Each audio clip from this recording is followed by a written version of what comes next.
Hello, everyone. Welcome to Nerdopolitan one more time. Some of you may be asking, what is going on in Colombia? Why are they on strike, the whole country, for almost a month? Why are the police shooting at innocent people on the streets? What's going on? This is crazy. It's like Narcos were written, if like Colombia were written by the same writers from Narcos and The Simpsons. It's weird. So for today, we have an amazing guest. His name is Jairo Barreda, and he's going to explain a little bit of what's going on to put a context on what's going on in Colombia. Jairo, welcome to Nerdopolitan. Tell us a bit about yourself first. Okay, thank you for having me in this program. My name, as you say, is Jairo Barreda. I grew up in a village from the southwest of Colombia. The name is Timbio, in the department of Cauca. And I want to explain what is going on in Colombia in terms of these 4 points that you say. So tell us about what is the strike about? Why is there a strike, and why have they been on strike for 24 days? Well, for all the Colombians that are in the US right now and foreign people, they should know that this is a national strike. It's very extreme in Colombia that we have a national strike. And this national strike started in April 28th. So we're talking about more than 24 days with people fighting in the streets. I'm talking fighting in a peaceful way. This is a national strike with peaceful actions every single day. And this is a massive strike. We're talking about millions of people striking 24 days. After all this time, we could say that we have won some goals. One of them is a tax reform. So this strike started with an opposition against a tax reform in pandemic.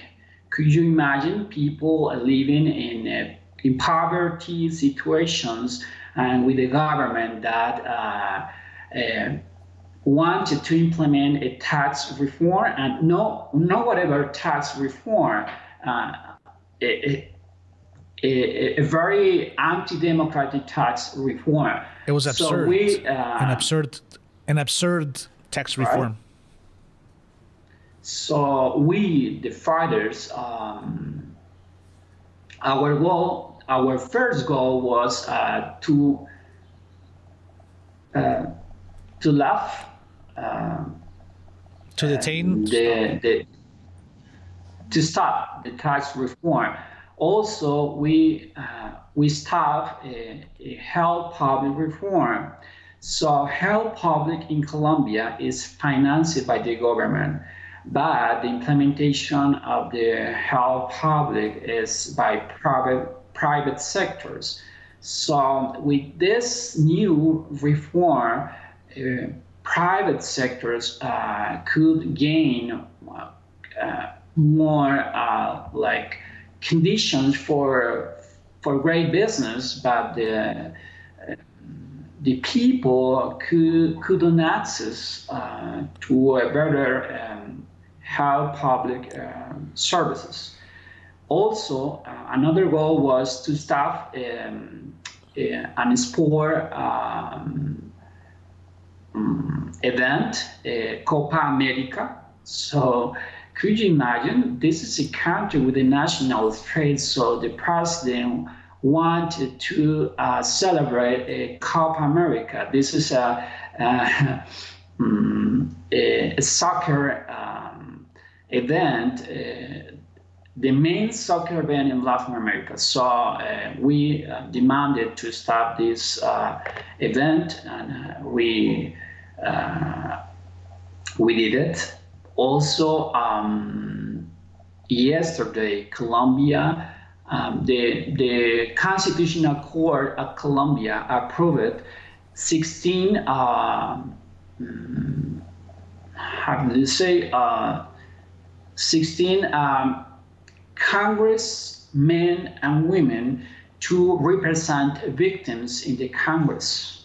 This is very, very, very important in Colombia.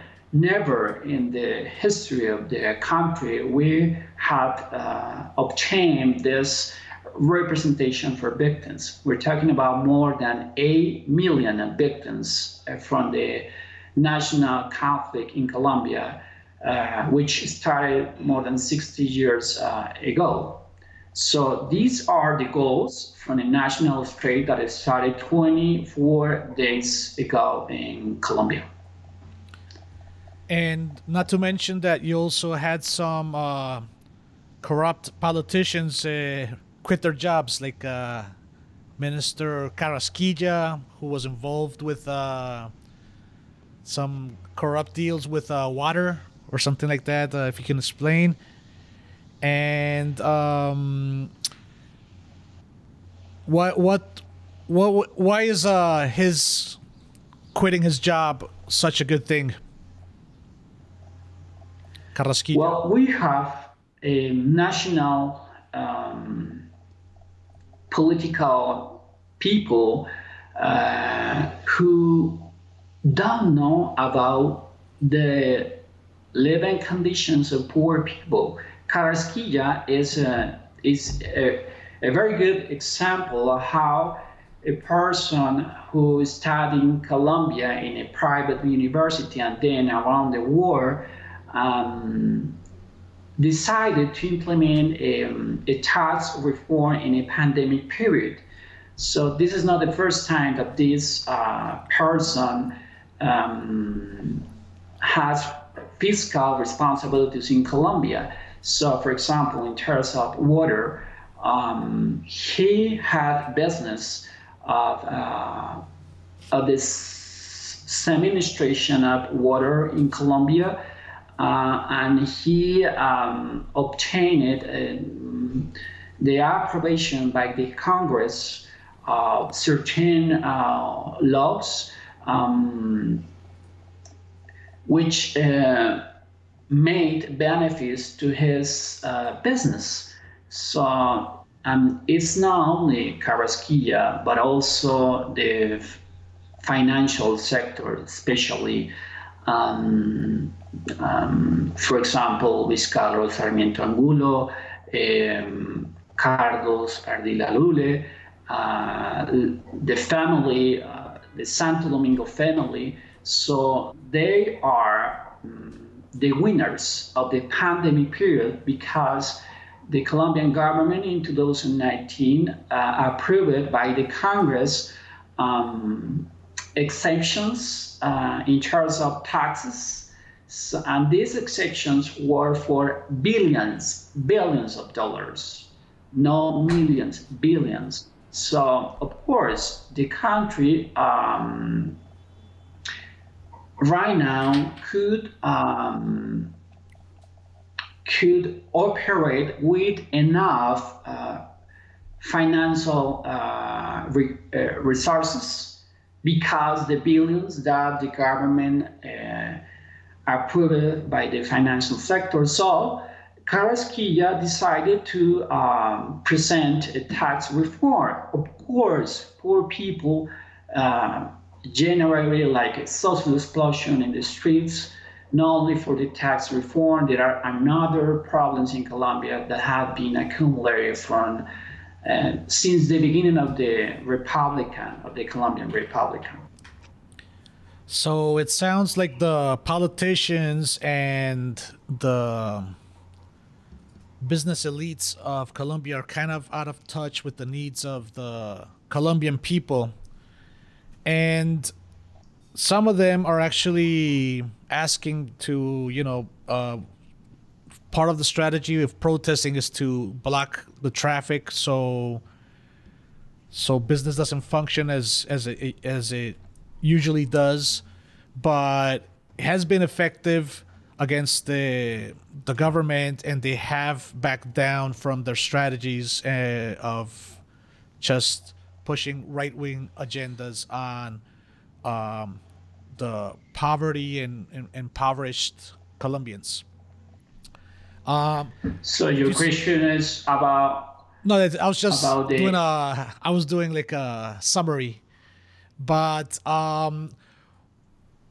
so what I'm going to the next question. It was kind of like an introduction to the next question. So, what are the why is this so big right now? It's never before in Colombia has this happened, and it's been a strike for a month. What had to come together?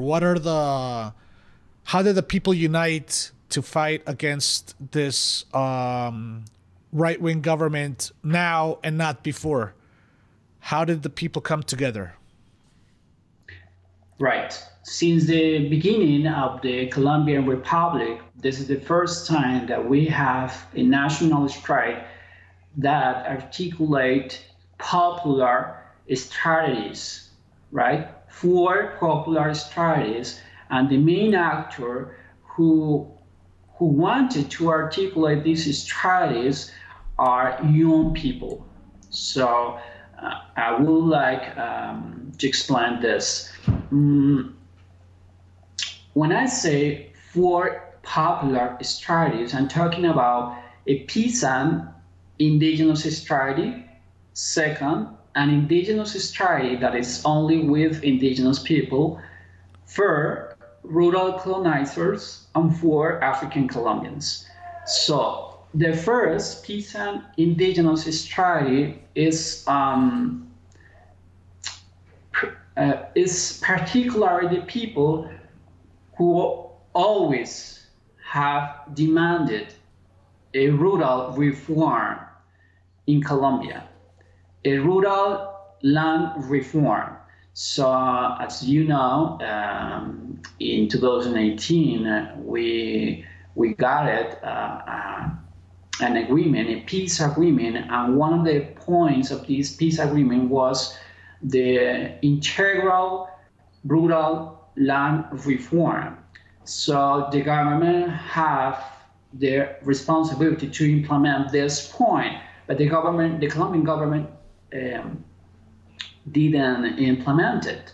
So right now, peasant indigenous strategy is trying to demand this implementation. So in terms of, for example, the access to land, the access to roads, rural roads, the access to educational centers in rural areas, the access to rural credit, the access to technology for crops.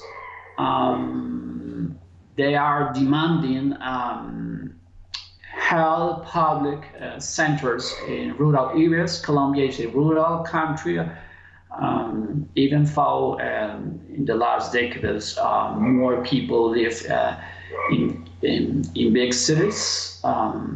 There is a huge country with a lot of people living in rural areas.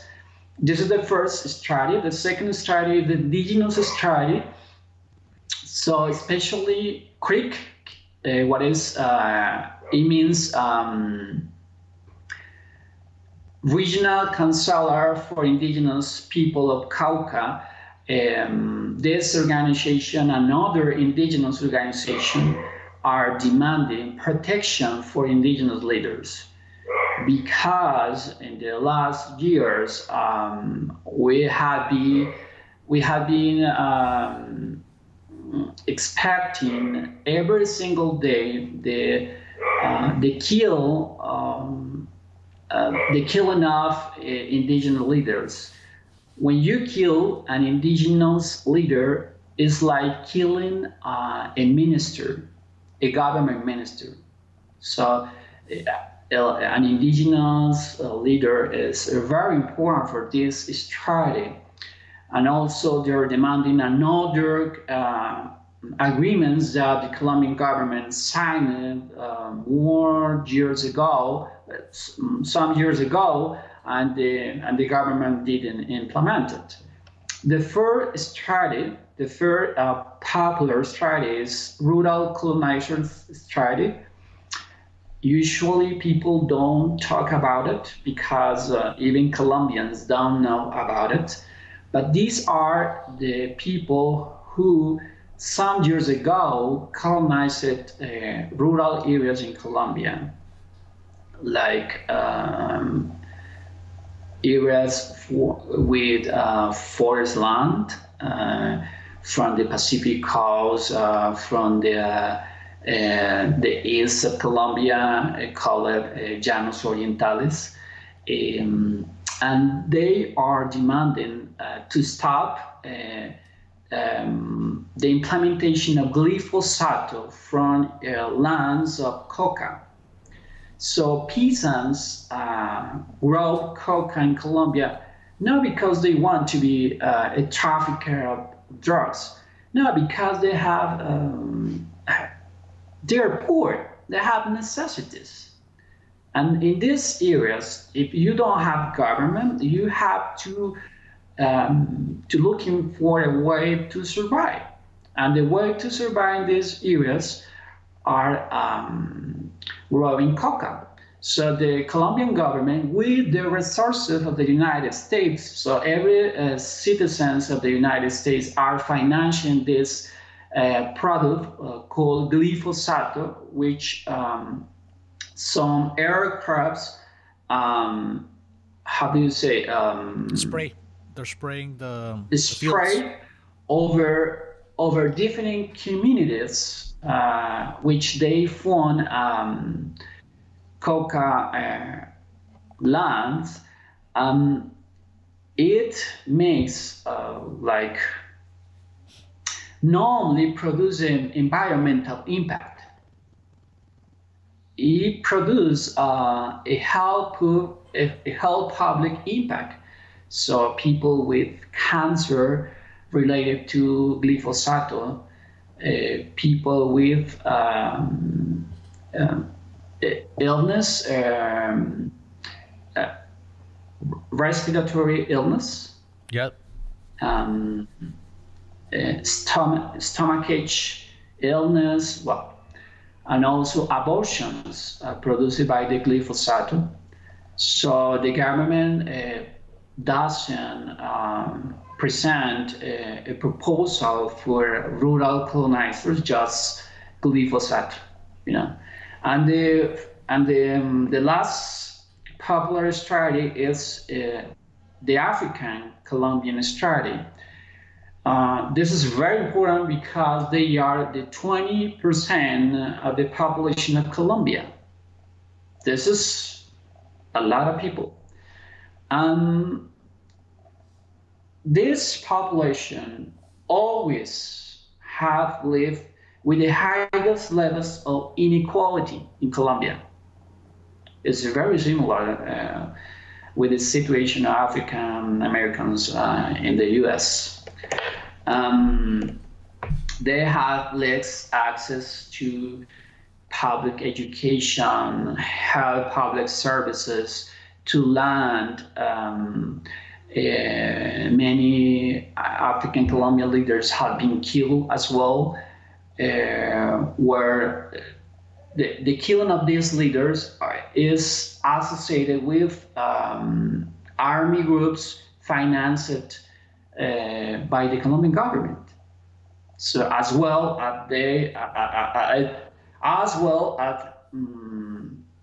as with the situation of indigenous leaders. We can see that before the protests, it was a mystery who the Águilas Negras, the Black Eagles, were.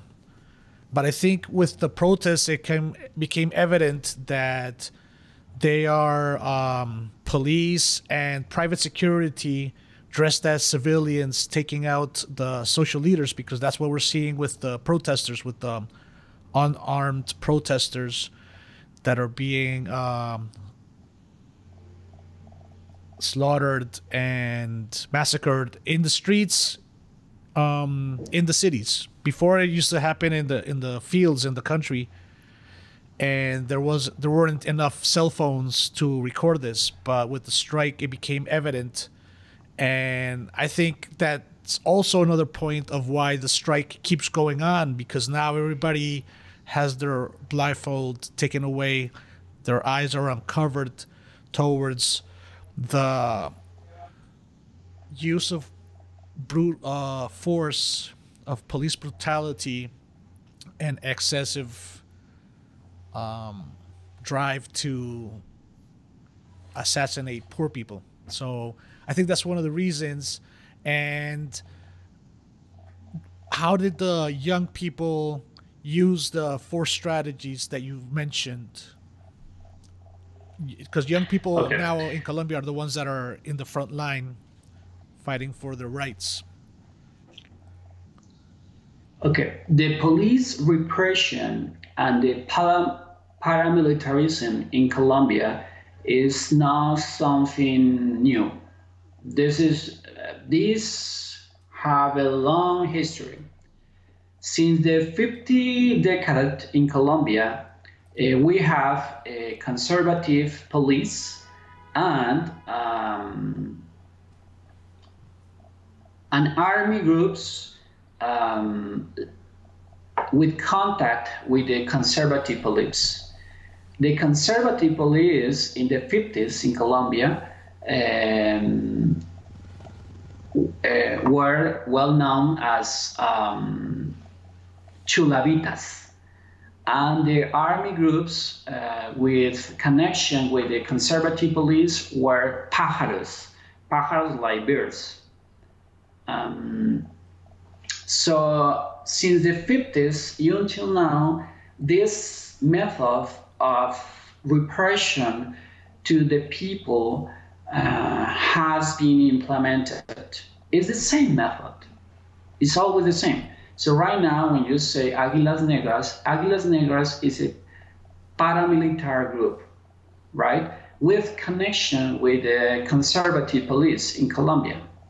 So right now, we have been testifying brutality in the cities.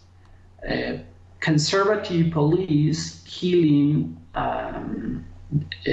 young people in the streets, persecuting young people, and as well, like the pájaros right now, Águilas Negras is killing leaders not only in rural sectors as the past, but right now in big cities like Bogota, Cali, Barranquilla, Cartagena, Bucaramanga, Popayán, Pasto, Medellín, right? So the same method is being implemented in Colombia since the 50 decade. Conservative police and paramilitary groups, and they are connected, trying to kill whatever expression of social demands. For them, all people who don't accept this poverty in Colombia are guerrilleros, you know. So this is an internal enemy. So in terms of international relations, it means like the national security doctrine.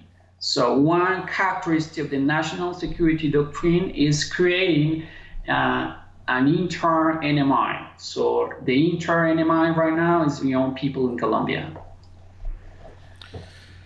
So, okay, so now it's not only young people; it's like families.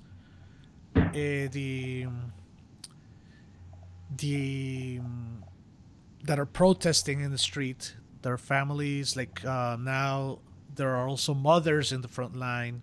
There's not just young people, but why do they keep fighting if they already got these achievements during the strike? Why do they continue to block the traffic? And who are they fighting against? Who are the people that are ordering or giving the orders to these Águilas Negras, these black eagles, to shoot against social leaders, and now just young people in the streets? Who give the orders? Well, it's very sad to say this, but in Colombia, it's more dangerous, the economic situation than the pandemic situation. That's why people continue fighting in the streets every single day, especially young people and poor people, and with the orders for this conservative police and paramilitary groups, the government, the national government, particularly the president, is responsible for the military forces in Colombia. But the influence of the ex-president Álvaro Uribe in Colombia is it's something clear. Everybody in Colombia knows that, even international community. So when he says something, this is a military order. So, for example, some days ago, the ex-president Uribe wrote some orders on Twitter, and immediately the police and the military forces did it. So he is very responsible for the security situation in Colombia and the economic situation. And of course, Álvaro Uribe is not alone. He is like a worker of the financial groups and the international investors in Colombia. So this is just a worker, but a tremendous worker, And the entire responsibility of the national situation in Colombia is based on the financial groups, the international investors, and national actors, political actors, from the Conservative Party, from the Liberal Party, from the Cambio Radical Party, from an evangelical party called Mira, and Colombia Justa Libres is another evangelical party, and the Gamonal spirit, Gamonal in terms of the spirit of having a lot of land in Colombia. When people have a lot of land in Colombia, they are very influenced in the government. So they are responsible. So you can say it's a matter of some graffitis that I've seen on the street is that it's feudalism. Like it's right. It's a backwards philosophy. It's not even capitalism. It's feudalism, where they own land and basically they want obedient workers. It's a combination, right? It's a combination of capitalism and feudalism. They don't exclude. So I found this in my research in Colombia. It's very interesting because in Latin America, not in Colombia, the elitists, the feudalist elitists and the capitalist elitists, they articulate at some points, at some economic and political points, and they benefit of this situation. So they benefit when we have a war, because when when we have a war, an army conflict, the feudalist elites could access for more land illegally, and the capitalist sector could exacerbate the benefits of all the products and services that they have in Colombia. I'm talking about the international investors and national capitalists that we have. Don't forget that in Central America, the biggest capitalists are Colombians. In Guatemala, Honduras, El Salvador, even in Mexico, Panama, are paisas or Antioqueños who have huge capitalist inversions in financial sectors, in services and products, very important for these countries. So, do you think that making people aware of, first of all, I feel that in Colombia there isn't like a healthy capitalism in the sense that only the rich get richer and the poor get poorer. If it were a healthy capitalism, there would be ways for poor people to work and save money and get out of extreme poverty. But that's not the case. In Colombia, you're most likely to become even more poor if you were born poor, right? Right. So I feel that in Colombia, first of all, there's not a healthy capitalism because of all that's happening and all the unjust laws and just the way things work with corruption there. But do you think that making people aware of how the world works, is that generating hate? Like they associate with one of the candidates, Gustavo Petro. Like every time he denounces something that is proven or he denounces something that is corrupt, they say, oh, he's just generating hate. He just wants to polarize people and put them to fight against each other. Do you agree with that? Right. Your question is, or commentary or comment is about the political situation right now in Colombia. Well, right now in Colombia, we have like the political parties of the government and another political actors. And these another political actors are particularly poor people, right? In some cases, they don't have like the recognition of a political party. That's the case of Colombia Humana. This is the name of a political organization created by some people by the leader. So right now, the mass media in Colombia, for example, the journal Semana,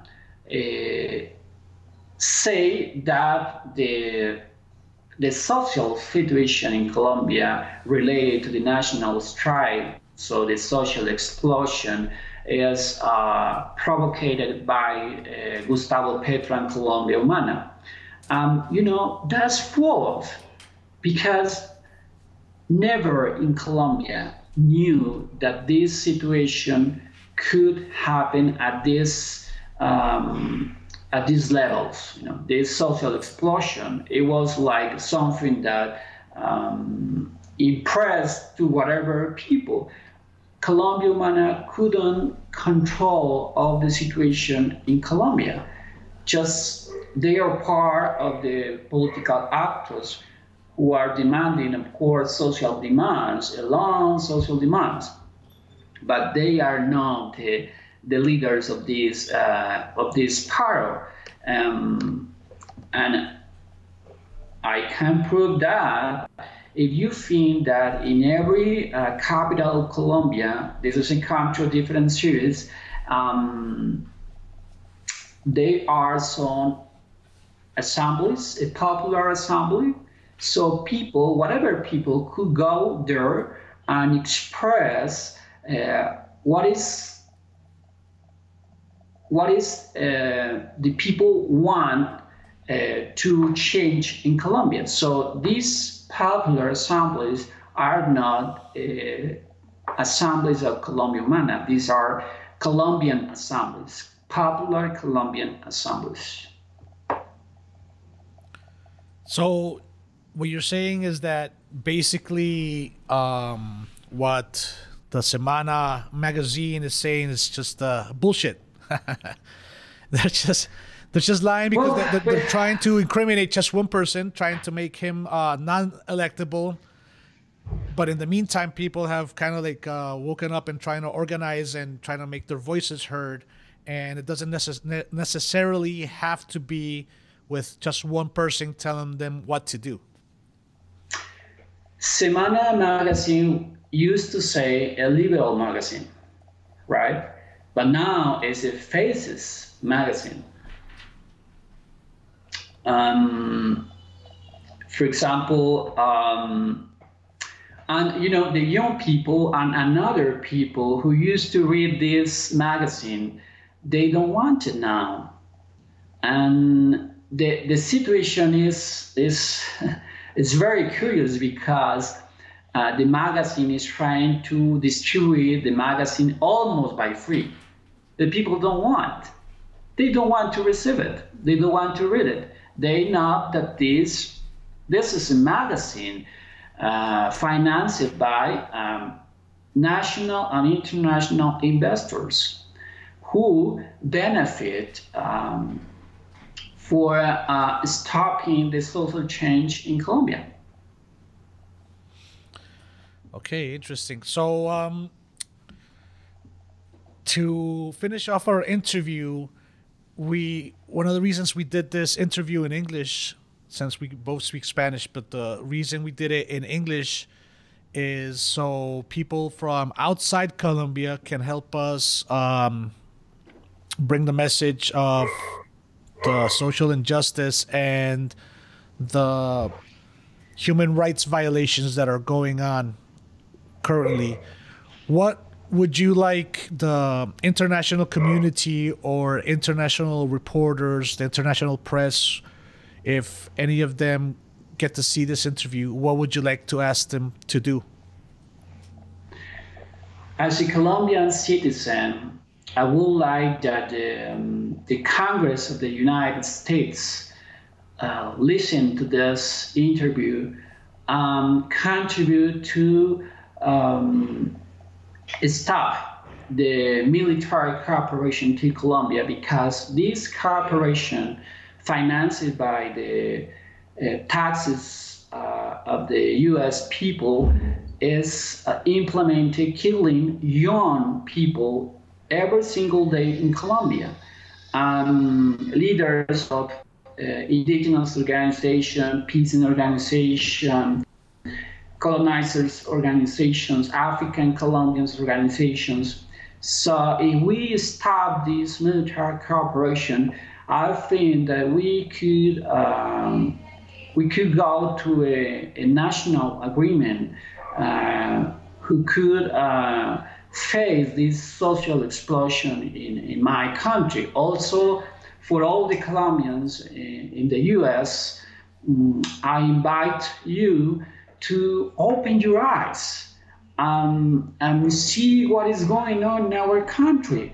More than 50 people dead, more than 500 people disappear, more than 1,000 people with violence, with injuries, received in their bodies, with more than 15 people abused with sexual abuse by the police officers in the streets. So open your eyes and you can demand to the U.S. government to start the military cooperation.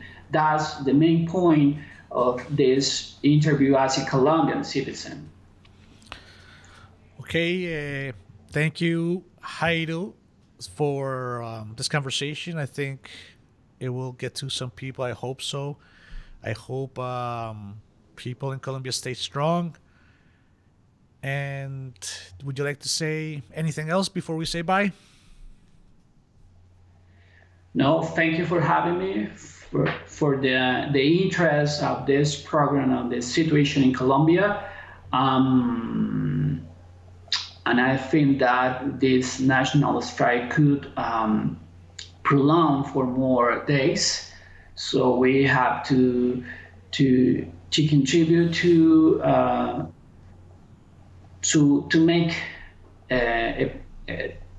like a step for an agreement, for a national agreement. Okay, thank you. So, Jairo, please keep live with us. Don't hang Okay. up. For everybody else at home, thank you. Subscribe, please, to Nerdopolitan for more interesting information. And goodbye. Thank you. Thanks a lot.